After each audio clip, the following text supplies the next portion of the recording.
আজকের যেটা আমার সাবজেক্টের টাইটেল সেটা হচ্ছে হি ইজ নট হিয়ার, তিনি এখানে নেই। আপনারা গেস করতে পারছেন যে আমি কি বিষয়ে আজকে আলোচনা করতে চলেছি। কি বিষয়? কি বিষয়? প্রভু যীশু খ্রিস্টের পুনরুত্থানের বিষয়।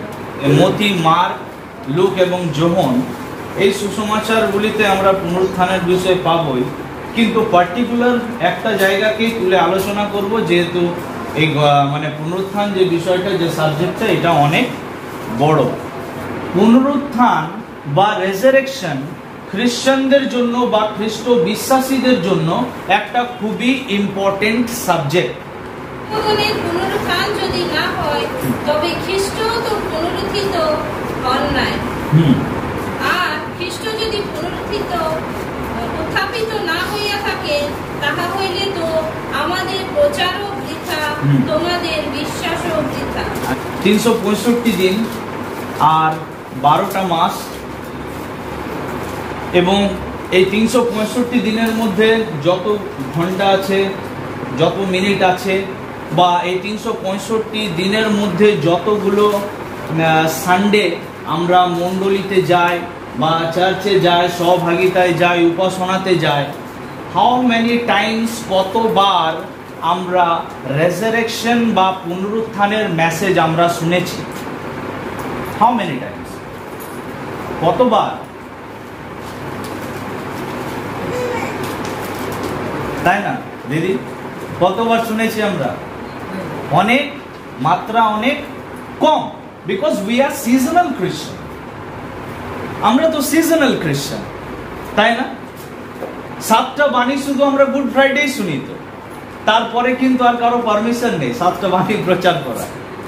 কেননা আমরা সবার মাইন্ডকে এমন ভাবে মানে তৈরি করে দিয়েছি, বা আমাদের যারা প্রাচীনরা, আমাদের যারা এল্ডার্সরা, যারা আগে ছিলেন, তারা এই গতানুগতিক ভাবে বা পরম্পরাগত ভাবে বা ট্র্যাডিশনালি খ্রিস্টানদেরকে এত সুন্দর ট্রেন করে দিয়েছে যে তারা যেগুলো ইভেন প্র্যাকটিস করছে তার মানেও তারা বোঝে না। আর because we celebrate resurrection of Jesus Christ only once in a year, কেননা আমরা প্রভু যীশু খ্রিস্টের যে পুনরুত্থান বছরে শুধু একবার আমরা সেলিব্রেট করি। দ্যাট ইজ ওয়াই, সেই কারণেই আমাদের বিশ্বাসের লেভেলও ওই রকমই। যদি আমরা বিশ্বাস করি যে প্রভু যীশু খ্রিস্ট জীবিত হয়েছেন, যদি আমরা বিশ্বাস করি যে প্রভু যীশু খ্রিস্ট পুনরুত্থিত হয়েছেন, পুরো ওয়েস্ট বেঙ্গলের মধ্যে রিভাইভাল চলে আসবে, জানেন? ওয়েস্ট বেঙ্গলের মধ্যে রিভাইভাল চলে আসবে। কিন্তু যদি আজকে আমাদের খ্রিস্টীয় ভাই বোনদের, সো কল্ড খ্রিস্টানদের বাড়ির দিকে যদি তাকানো হয়, তাদের পরিবারে এত বাজে সাক্ষ্য। বাইবেল কি বলছে? যে পবিত্র আত্মা এলে তোমরা শক্তি প্রাপ্ত হবে এবং আমার সাক্ষ্য বহন করিবে, তাই না? সো কোথা থেকে সাক্ষ্য বহন করব? কেননা আমাদের যা জীবনে যা সাক্ষ্য, we are not eligible, we are not capable. সাক্ষ্য দেওয়ার যোগ্যতা নেই আমাদের। কেন? সব বছরে একবার রেজারেকশনের প্রচার শুনলে কি হবে আমাদের? আমরাও ওই কবর বাড়িতে কত তারিখ? 31 তারিখ নাকি? 31 তারিখ। ওই কবর বাড়িতে 31 তারিখে যেমন সকালে কি বলবো, ভোরে সবাই যেমন জাগে, তো আমরা সেই দিনই শুধু জাগি, তারপরে আমরা সারা বছর ঘুমিয়ে থাকি। উই বিলিভ, আমরা বিশ্বাস করি যে খ্রিস্ট জীবিত হয়েছেন, আমরা বিশ্বাস করি যে প্রভু যীশু খ্রিস্ট জীবন্ত ঈশ্বর, কিন্তু আমরা সেই অনুসারে জীবনযাপন করি না। বাইবেল বলে কার্যবিহীন বিশ্বাস মৃত। If we believe and if we do not walk according to our belief, যদি আমরা বিশ্বাস করি আর আমাদের বিশ্বাস অনুসারে যদি আমরা না চলি, বাইবেল বলছে কার্যবিহীন বিশ্বাস আমি সেই জন্যই বললাম আপনাদেরকে যে আপনাদের মধ্যে কতজন বিশ্বাস করেন যে প্রভু যীশু খ্রিস্ট মৃতদের মধ্যে হইতে জীবিত হয়েছেন, পুনরুত্থিত হয়েছেন। আপনাদের মধ্যে অনেকেই হাত তুলেছেন যে প্রভু যীশু খ্রিস্ট মৃতদের মধ্যে জীবিত হয়েছেন, তিনি পুনরুত্থিত হয়েছেন। যদি তাই হতো তাহলে আজকে পুরুলিয়াতে রিভাইভাল চলে আসতো। আমাদের অবস্থা, আমাদের দশা খুব খারাপ খ্রিস্টীয় সমাজের, আপনারা সবাই জানেন, আপনারা জানেন। কেননা আমরা বিশ্বাস করি না, আর যদিও আমরা বিশ্বাস করি তো আমরা মুখে প্রভু প্রভু বলিয়া বিশ্বাস করি, কিন্তু আমাদের হৃদয় অনেকেরই তাহা হইতে বা তার হইতে অনেক অনেক দূরে আছে। প্রভু বিশ্বাস তো করি তুমি পুনরুত্থিত হয়েছো, কিন্তু আমাকে পাদ্রীবাবুকে আমি জিজ্ঞেস করলাম যে টাইম কত, তিনি বললেন 5:30, 5:30। আর আমি এখানে ঠিক 5:26 আমি এখানে এসেছি। আমার রেকর্ড আছে, আমাকে যেখানে ডাকা হয় যে টাইমে, আমার এটা রেকর্ড যে আমি সেখানে টাইমে যাব, because I believe that Jesus he is alive. তিনি জীবন্ত, তিনি পুনরুত্থিত। and my work shows, আমার জীবন, আমার কার্য এটা প্রকাশিত করে যে তিনি পুনরুত্থিত। আমি বিশ্বাস করি যে আমার প্রভু 5:30টার সময় এইখানে অপেক্ষা করছে আমার, and I have to be there within 5:30। 5:30টার মধ্যে আমাকে এখানে আসতে হবে। That is my belief। আমি শুধু মুখে বিশ্বাস করি না, কিন্তু আমি কার্যের দ্বারা বিশ্বাস করি। আমার এই বোনকে আমি দেখেছিলাম যে ওখানে সেই প্রোগ্রাম চলছিল বিশপ আমোসের, তাই না? হয়তো ওই কোয়ারে তুমিও ছিলে নাকি? খুব এনথুসিয়াজম, খুব গাইতে খুব ভালো লাগছিল, তাই না?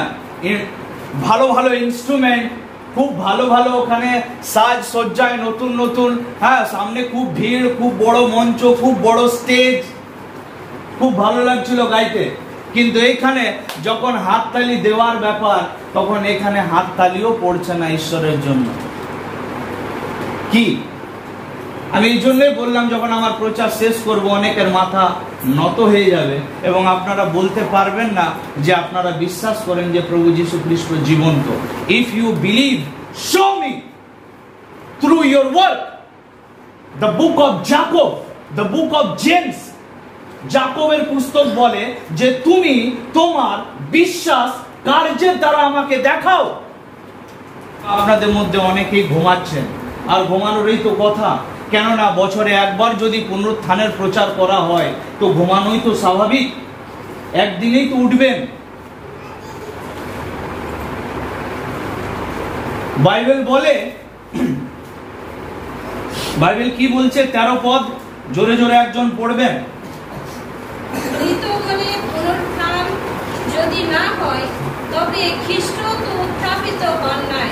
যদি মৃতগণের উত্থাপন না হয় তাহলে খ্রিস্ট উত্থাপিত হয়নি। আর খ্রিস্ট যদি উত্থাপিত না হইয়া থাকে, তাহা হইলে তো আমাদের প্রচার বৃথা, তোমাদের বিশ্বাস বৃথা। হ্যাঁ, মৃতগণের উত্থাপন যদি না হয় তবে খ্রিস্ট উত্থাপিত হন নাই। আর খ্রিস্ট যদি উত্থাপিত না হইয়া থাকেন, তাহা হইলে তোমাদের বিশ্বাস অলীন, এখনো তোমরা আপন আপন পাপে রইয়াছ। যদি প্রভু যীশু খ্রিস্ট জীবিত হননি, আমরা শুধু প্রচার কি শুনেছি? হ্যাঁ, সারা বছর এইটা শোনা যায় যে তিনি আমাদের পাপের জন্য मरेছেন। He died for our sins. ये तो हमें सुनाई देता ही है कि वो खुदा हमारे पापों के लिए मारा गया। আমরা এইটা শুনেছি নিশ্চয়ই যে তিনি আমাদের পাপের জন্য মারা গেছেন, लेकिन एक चीज हमें प्रचार नहीं किया जा रहा है, एक विषय पर बात नहीं किया जा रहा है। একটা বিষয়ে প্রচার করা হচ্ছে না, বলা হচ্ছে না, আমাদেরকে শিক্ষা দেওয়া হচ্ছে না, and that is resurrection।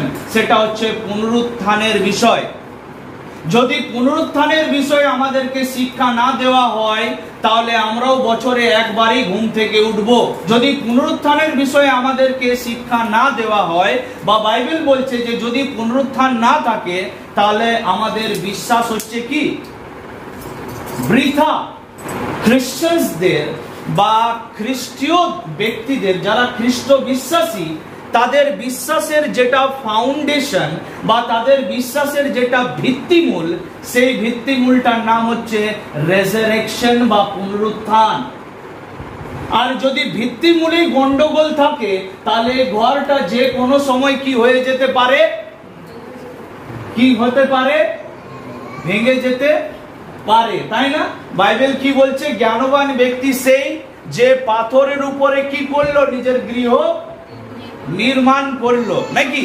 আর নির্বুদ্ধি কোথায় গৃহ নির্মাণ করেছে? বালির উপরে। পরে কি এলো? ঝড় এলো, নাকি? আর কি এলো? বিভিন্ন রকম সিচুয়েশন এলো। আর কে দাঁড়িয়ে থাকলো? কোন বাড়িটা? কোন বাড়িটা? পাথরের উপরে। কেন? ফাউন্ডেশন বা ভিত্তিমূল কি খ্রিস্টানদের? সেটা হচ্ছে কি রেজারেকশন বা প্রভু যীশু খ্রিস্টের পুনরুত্থান। এবং যার ভিত্তিমূল পুনরুত্থানের উপরে মজবুত নেই, যারা যারা এখানে বলছিল এসে না যে আমি বিশ্বাস করি প্রভু যীশু খ্রিস্ট, আমাদের প্রভু যীশু খ্রিস্ট কি হয়েছে? মৃতদের মধ্যে হইতে জীবিত হয়েছে। ভূতেরাও বিশ্বাস করে। প্রভু যীশু এরকম বিশ্বাস চায় না যে আপনি বিশ্বাস করবেন আর আপনি চার্চের বাইরে বেরিয়ে গুটকা খাবেন, খৈনি খাবেন, মদ খাবেন, গাঁজা খাবেন, ডেনড্রাইট টানবেন। আর এগুলো আমাদের খ্রিস্টান ছেলেদের মধ্যে সব থেকে বেশি। আর আমাদের খ্রিস্টান মেয়েগুলো পরজাতীয় ছেলেদের হাত ধরে ধরে চলে যাচ্ছে। অর্থাৎ যারা বাল দেবতার আরাধনা করে,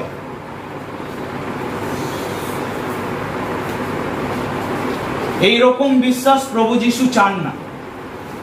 তাই যাদের বিশ্বাসের ফাউন্ডেশন মজবুত আছে একমাত্র তারাই দাঁড়িয়ে থাকবে। এবং যদি পুনরুত্থানের ম্যাটারে যদি আমরা কমজোর থাকি, যদি দুর্বল থাকি, আর এই বিষয়ে যদি বছরে একবার প্রচার করা হয় তাহলে বুঝতে হবে যে আমরা কোন কন্ডিশনে দাঁড়িয়ে আছি। এই কারণেই ঝড় ঝঞ্ঝা, বিভিন্ন রকম দুর্যোগ, বিভিন্ন রকম স্পিরিচুয়াল ক্যালামিটিস আমাদের জীবনে আসছে, আধ্যাত্মিক বিপর্যয় আসছে, আর আমরা শয়তানের কাছে কি করে দিয়েছি? সমর্পণ করে দিয়েছি। আমাদের জীবনে সাক্ষ্য আছে। কোন ব্যক্তি আপনাকে দেখে বলবে যে আমি প্রভু যীশু খ্রিস্টকে তোমার মধ্যে দেখতে পাই, আমি প্রভুকে গ্রহণ করতে চাই, কেননা আমি তোমার মধ্যে খ্রিস্টের চরিত্রকে আমি দেখেছি। এবং শয়তান বারে বারে চেষ্টা করেছে শুরু থেকে যে এই যেটা মেন বিষয়, যদি পুনরুত্থানকে কি করা যায়, এই সাবজেক্টটাকে যদি কমজোর করা যায় তাহলে কি হবে? খ্রিস্টানরা এমনিতেই পড়ে যাবে। যদি সারা বছর আমাদেরকে রেজারেকশনের উপরে বা পুনরুত্থানের বিষয়ে যদি শিক্ষা দেওয়া হয় তাহলে আমাদের বিশ্বাস এত কমজোর হবে না, আমরা দুর্বল হব না। প্রভু যীশু খ্রিস্ট তিনি যোহন লিখিত সুসমাচার 2:19 তিনি বলে দিয়েছিলেন কি, যে মন্দিরকে কি করো? भेंगे दाओ, ढा दो इस मंदिर को, और 3 दिन के अंदर मैं इस मंदिर को फिर से खड़ा कर दूंगा। এই মন্দিরকে কি করো? ভেঙে দাও। আর আমি কি করব? তৃতীয় দিবসে মন্দিরকে আমি কি করব? আবার পুনরায় গড়ে তুলব। প্রভু যীশু কি বললেন? পুনরুত্থান আর জীবনকে আমি। পুনরুত্থান বা এই যে রেজারেকশন যে সাবজেক্টটা, এটাকে দুর্বল করার জন্য অনেক রকম চেষ্টা করা হয়েছে। আমরা বাইবেলে দেখব এখনই কিভাবে এই জগতের লোকরা কিভাবে চেষ্টা করেছে, একটু আলোচনা করি। তো কিছু মানুষরা অ্যালিগেশনস তুলে যে প্রভু যীশু খ্রিস্টের যে রেজারেকশন বা পুনরুত্থান সেটা হচ্ছে কি টোটালি মিথ্যা বা সেটা হচ্ছে টোটালি ফলস। আর এর জন্য কিছু ফলস কিছু থিওরি পেশ করা হয় বা রাখা হয়। তো তার মধ্যে নাম্বার 1 যে থিওরি সেটা হচ্ছে hallucination theory. What is hallucination? Hallucination মানে কি জানেন? হ্যালুসিনেশন মানে হচ্ছে এটা একটা এমন ঘটনা যেখানে এক ব্যক্তি কি করে, একটা ঘটনাকে বা কোনো একটা ব্যক্তিকে বা কোনো একটা বস্তুকে কি করে, তার ইমাজিনেশন বা তার চিন্তা ভাবনা বা ধারণাটা এমন একটা জায়গাতে এসে পৌঁছে যায় যে যেখানে কি করে, সে ওই ব্যক্তিটাকে, ওই বস্তুটাকে বা ওই ঘটনাটাকে, যেটা কাল্পনিক, যেটা বাস্তবে এক্সিস্ট করে না, সেটাকেও কি মনে করে ও যে সেটা আছে। সেটাকেই বলা হয় হ্যালুসিনেশন। তো প্রথম যে থিওরি পেশ করা হয় সেটা হচ্ছে হ্যালুসিনেশন থিওরি। তার মানে কি? তো অনেকে বলে যে যিশু জীবিত হয়নি। আসলে যিশুর যারা শিষ্যরা ছিলেন তাদের হ্যালুসিনেশন হয়েছিল। মানে তারা যিশুকে এত ভালোবাসতো না যে তার দুঃখে, তার শোকে তারা চারিদিকে শুধু যিশু খ্রিস্টকেই দেখতে পাচ্ছে, যে যিশু মৃতদের মধ্য থেকে কি হয়ে গেছে, জীবিত হয়েছে। তো এইটাকে বলা হয় হ্যালুসিনেশন। আচ্ছা, সত্যি কি প্রভু যীশু খ্রিস্ট মৃতদের মধ্য থেকে জীবিত হয়নি আর তার শিষ্যদের কি সত্যি হ্যালুসিনেশন হয়েছিল? ওয়ার্ল্ডে আজ পর্যন্ত বা মেডিকেল সায়েন্সে আজ পর্যন্ত হ্যালুসিনেশন একের অধিক কোন ব্যক্তির ঘটেছে এরকম কোন ইনসিডেন্ট এখনো পর্যন্ত রেকর্ড করা হয়নি। অর্থাৎ আমি যেটা বলতে চাইছি আপনারা বুঝতে পারছেন কিনা, হ্যালুসিনেশন শুধুমাত্র একটা সময়ে একজনারই হতে পারে, একের বেশি হতে পারে না। কে প্রথমে দেখেছিল প্রভু যীশু খ্রিস্টকে? মগদলিনী মরিয়ম। আচ্ছা, মেনে নিচ্ছি মগদলিনী মরিয়মের হ্যালুসিনেশনই হয়েছিল, কিন্তু বাইবেল বলছে, পল বলছে কতজন দেখেছিল প্রভু যীশু খ্রিস্টকে? 500 জন। How many peoples? 500। Is it possible? এটা কি সম্ভব? 500 জনের হ্যালুসিনেশন হতে পারে কখনো? 2 নম্বর হচ্ছে সুন থিওরি।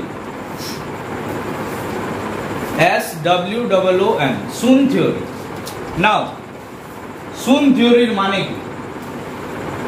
অনেকে বলে যে প্রভু যীশু খ্রিস্ট তিনি মারা যাননি, তিনি ক্রুশের উপরে কি হয়ে গেছিলেন? অজ্ঞান হয়ে গেছিলেন বা সেন্সলেস হয়ে গেছিলেন। আর এই থিওরিটাকেই কি বলা হয়? সুন থিওরি। আপনাদের কি মনে হয় যে সত্যি প্রভু যীশু ক্রুশের উপরে অজ্ঞান হয়ে গেছিলেন, সেন্সলেস? হ্যাঁ,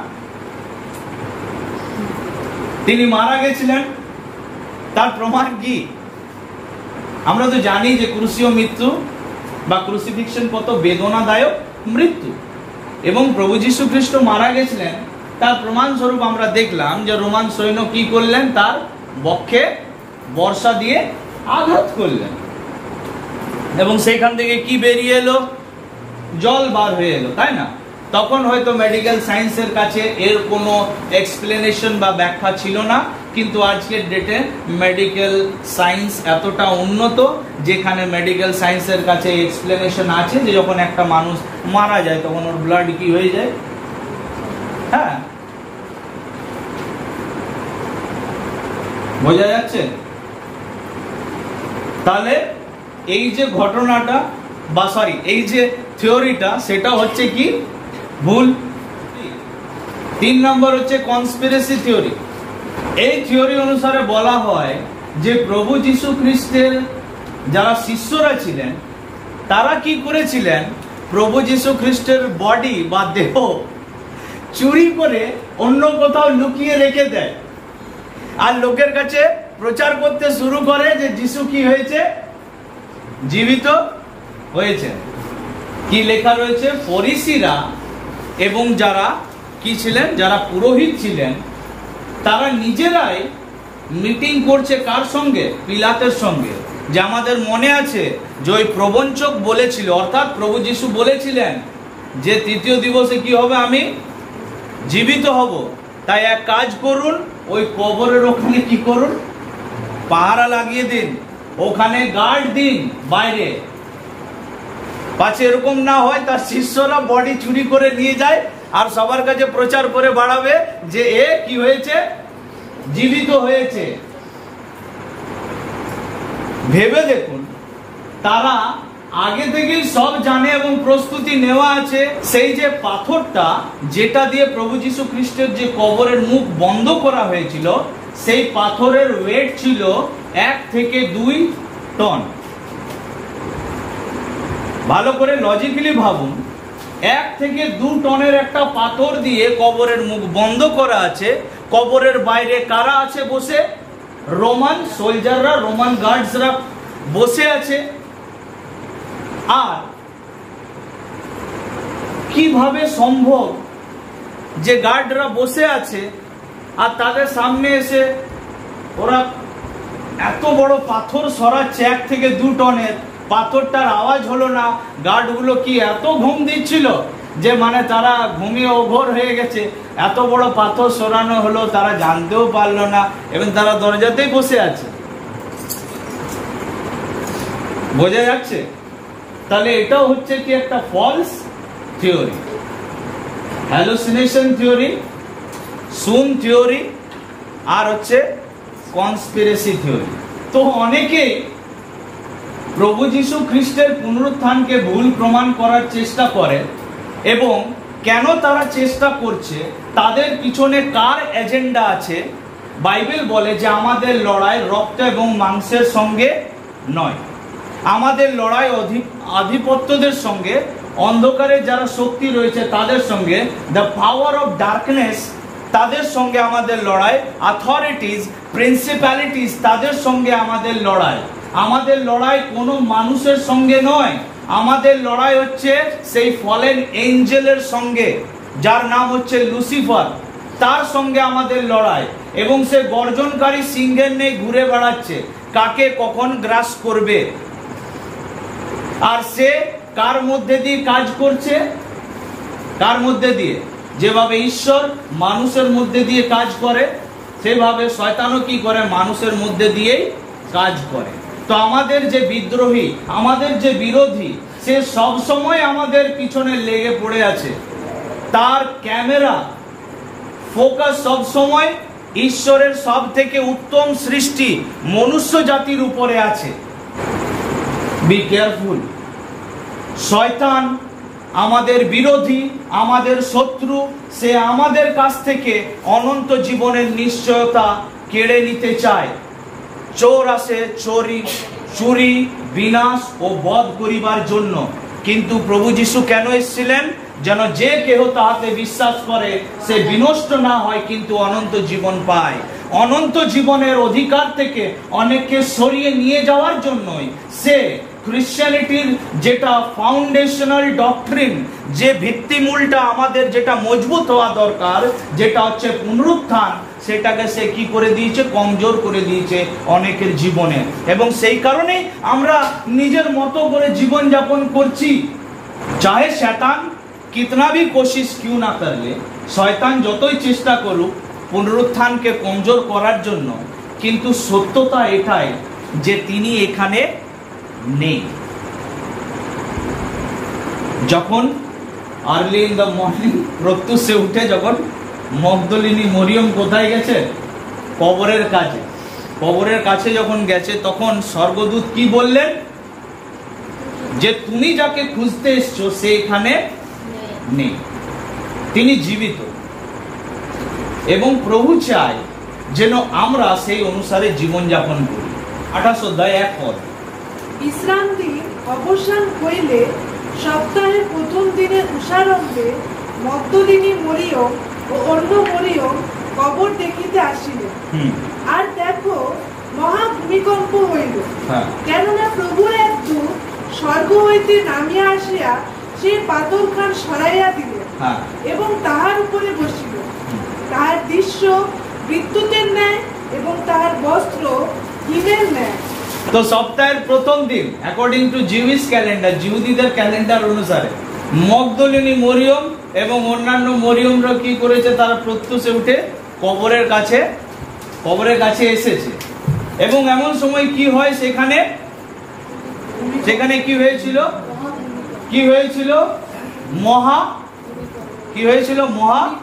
মহা ভূমিকম্প।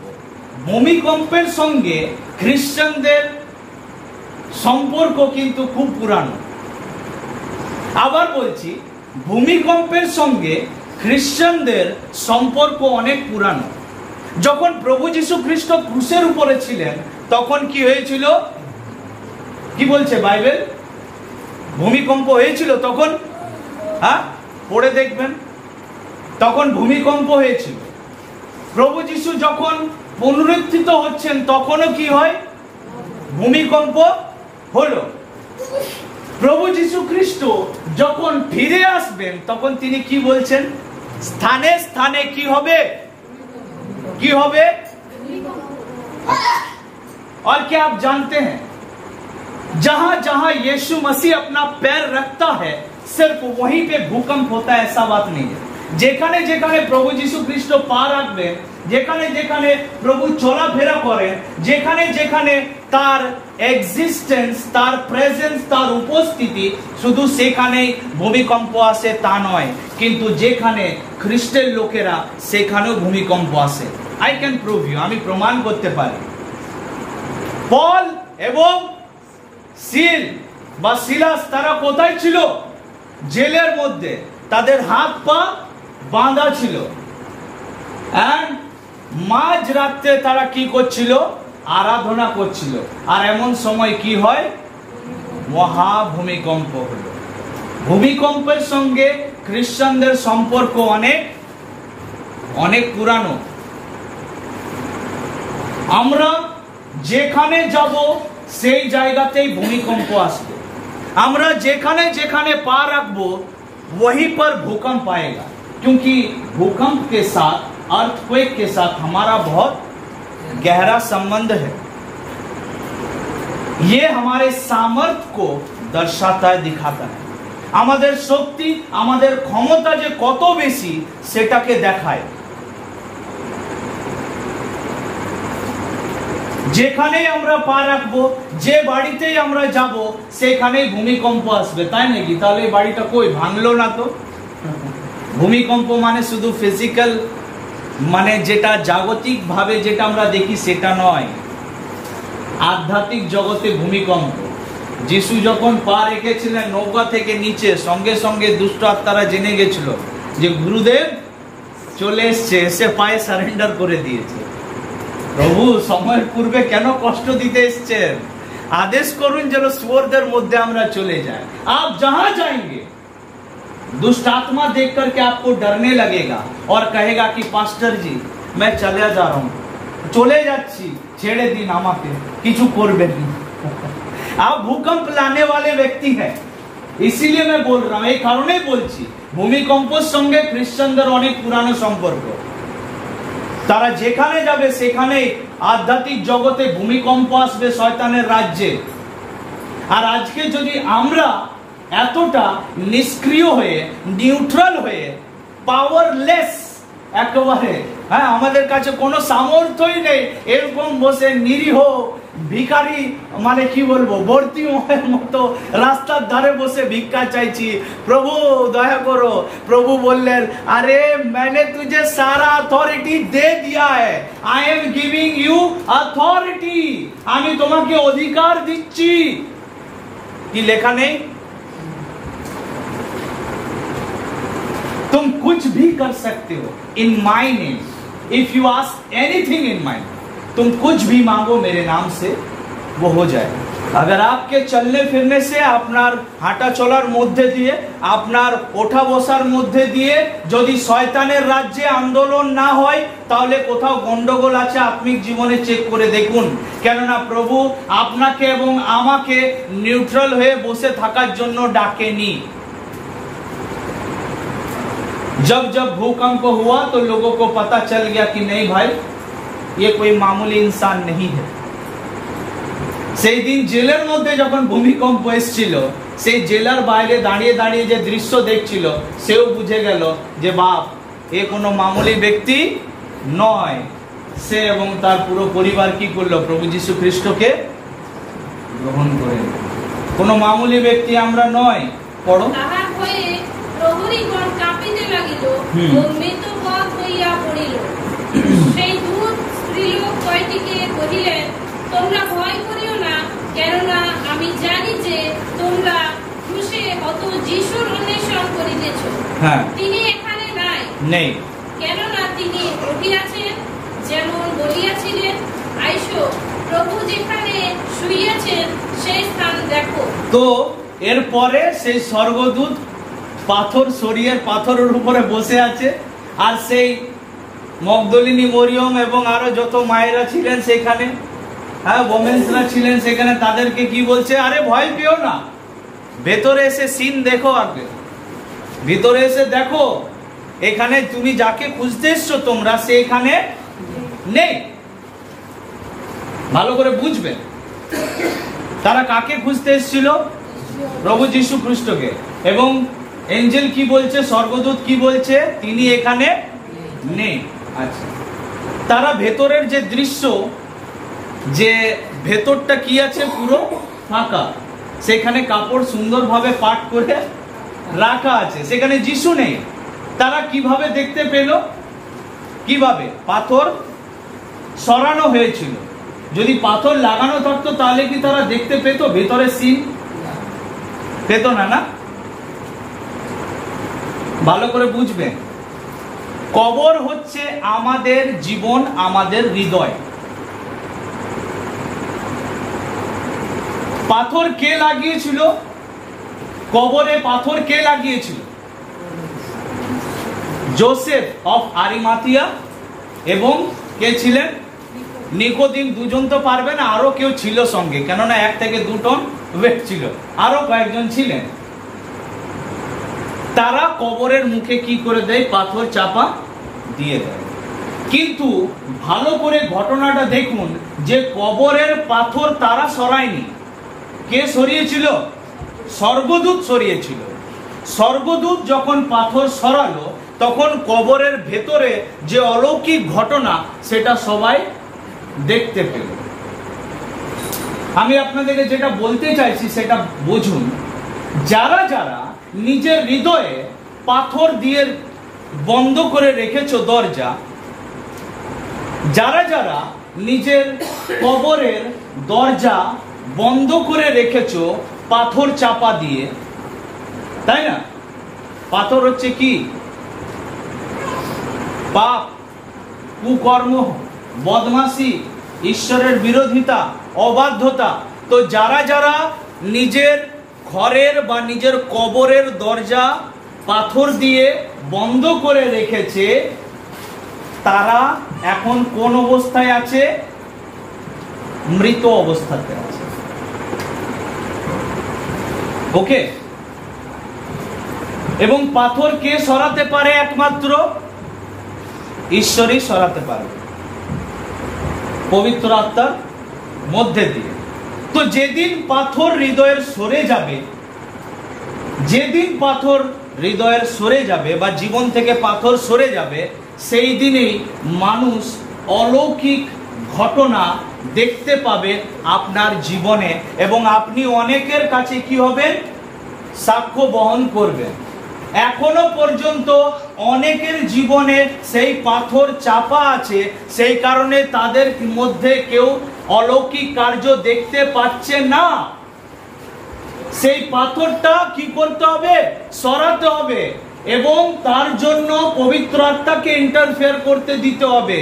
পবিত্র আত্মা যখন সেই পাথর সরাবে, প্রভু যিশু কি বলছেন? আমি তোমার কোথায় দ্বারে দাঁড়িয়ে কি করছি? আঘাত করছি। প্রভু যিশু দরজায় দাঁড়িয়ে আঘাত করছেন। সরাতে হবে পাথর, এবং সেই ক্ষমতা একমাত্র পবিত্র আত্মার কাছেই আছে। যদি তিনি পাথর সরিয়ে দেয়, তাহলে কি হবে? অলৌকিক যে ঘটনা, সেটা কি হবে? সবাই দেখতে পাবে।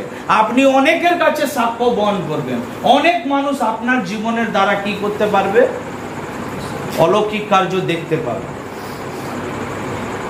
না, প্রশ্ন হচ্ছে যে আপনি কি প্রস্তুত আছেন?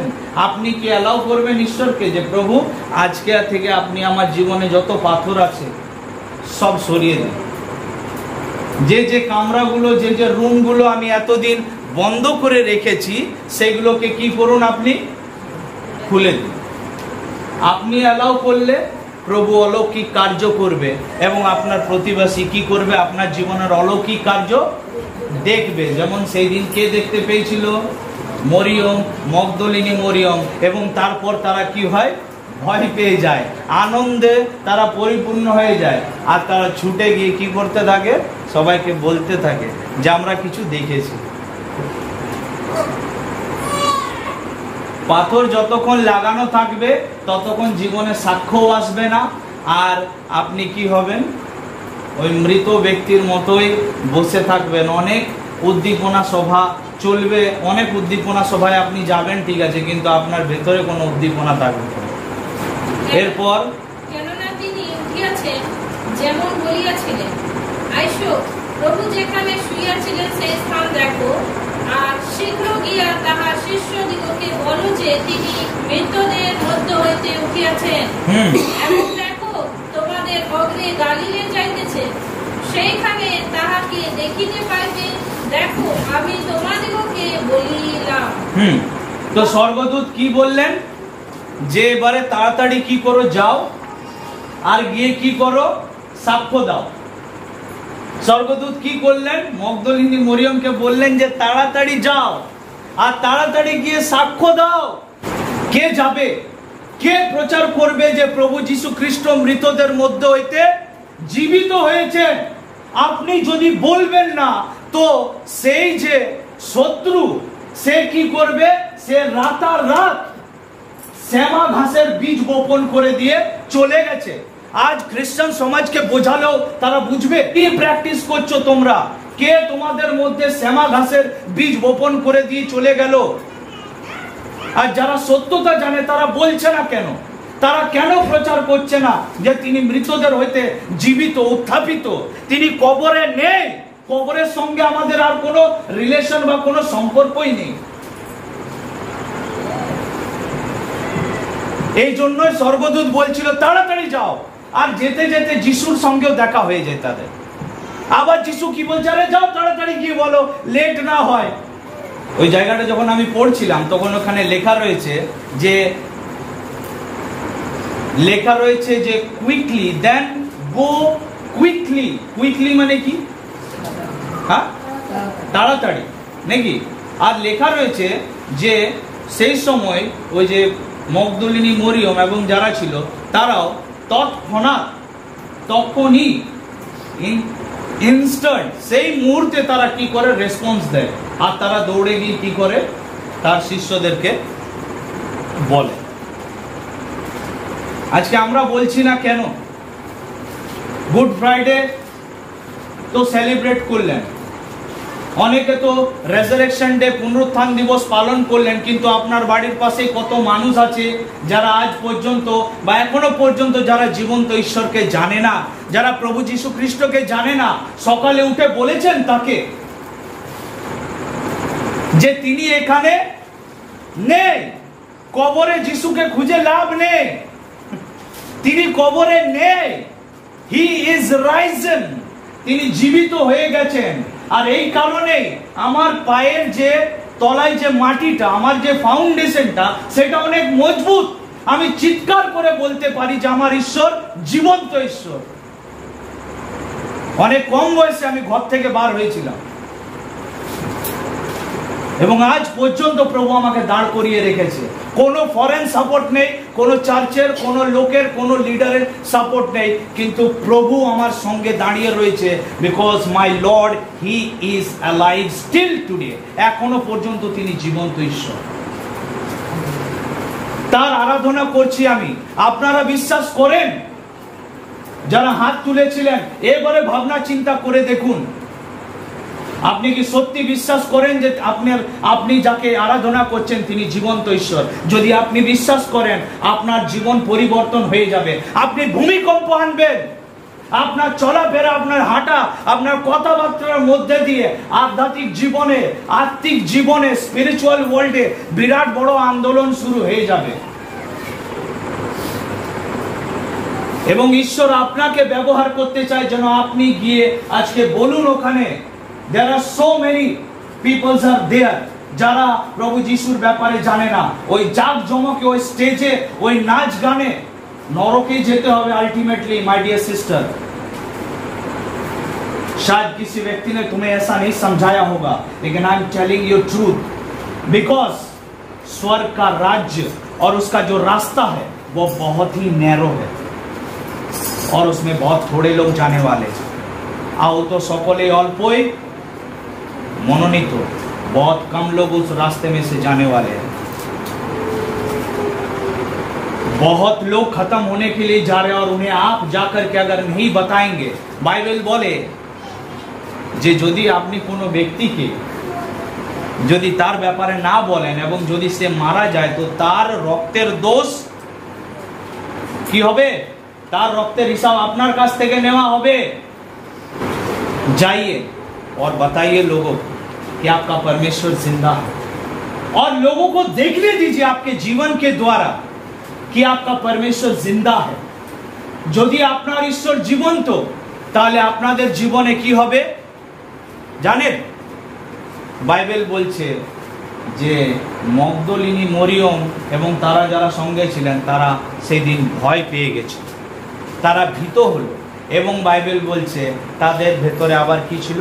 তারা আনন্দিতও হলো। যদি আজকে আপনারা জানেন যে আপনার ঈশ্বর জীবন্ত, যার আপনি আরাধনা করছেন সে জীবন্ত ঈশ্বর, তাহলে আপনার জীবনে ভয় কাজ করবে, ঈশ্বর ভয়। আপনি আপনার ইচ্ছাকে ত্যাগ করতে বাধ্য হয়ে যাবেন। আপনার জীবনে যত বদমাশি, যত ঢিঠামি সব বেরিয়ে যাবে। আপনি আজকেই পরিত্যাগ করতে প্রস্তুত হয়ে যাবেন এবং কোথাও না কোথাও আপনার হৃদয়ে, আপনার মনে অনেক আনন্দ হবে। কেননা আপনি যার আরাধনা করেন সে চুপচাপ বসে থাকে না। প্রভু আমাদের সকলকে আশীর্বাদ করুন, আমাদের প্রত্যেককে রক্ষা করুন এবং বিজয়ী জীবন যাপন করুন। কেননা তিনি মৃত ঈশ্বর নয়, তিনি জীবন্ত ঈশ্বর।